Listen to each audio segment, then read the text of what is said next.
संतोष नामी लड़का पतंग उड़ाने के बारे में बहुत एक्साइटेड था।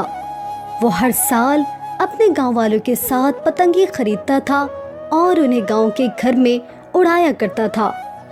जब संतोष अपनी पतंग उड़ा रहा था तो पतंग की डोर टूट गई और वो पास के जंगल की तरफ उड़ने लगी। अब संतोष के पास सिर्फ वही पतंग थी, इसीलिए वो उसे लेने के लिए भागा। उस गांव में कहा जाता था कि इस जंगल में एक औरत की मौत हो गई थी। तब से लोगों ने कहना शुरू कर दिया था कि ये जंगल श्राप्त हो गया है। लेकिन संतोष ने हिम्मत की और अपनी पतंग ढूंढने के लिए उस जंगल में चला गया। वो अपनी पतंग को ढूंढ रहा था जब उसे लगा कि कोई उसे पीछे से देख रहा है। उसे डर लग रहा था, लेकिन वो हिम्मत करके आगे बढ़ा तो उसे अपनी पतंग एक दरख्त पर लटकी हुई नजर आई। वो उसको उतारने ऊपर चढ़ा। अचानक उसकी नजर नीचे पड़ी तो उसको वहां पर एक औरत खड़ी हुई नजर आई। उसके चेहरे पर जख्म के निशानात थे और वो लाल आंखों से संतोष को देख रही थी। संतोष उस औरत को देखकर डर गया। वो औरत बोली, नीचे उतरो, तुम मेरे इलाके में क्यों आए हो?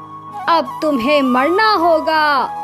संतोष जैसे ही नीचे आया, उस औरत ने उसको गर्दन से पकड़कर ऊपर उठा लिया और एक दरख्त के तने से उसको बांध दिया।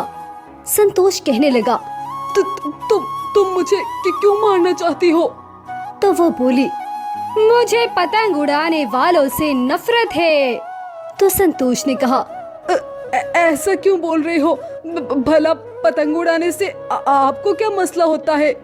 तो वो औरत बोली, सुनो, मेरा भी तुम्हारे जितना एक बेटा था।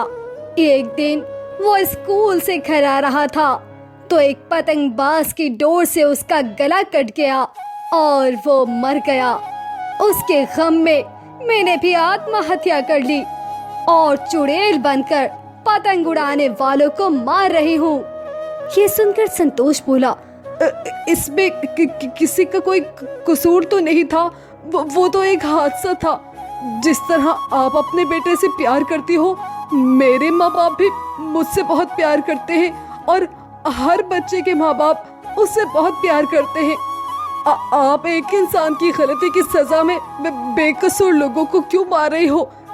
ये तो गलत है। संतोष की बात सुनकर वो औरत गुस्से में आ गई और वो उसे मारने जैसे ही आगे बढ़ी, उसी वक्त उसके बेटे की आत्मा आ गई और वो बोला, माँ, ये ठीक बोल रहा है, इसको जाने दो और अब किसी को मत मारना।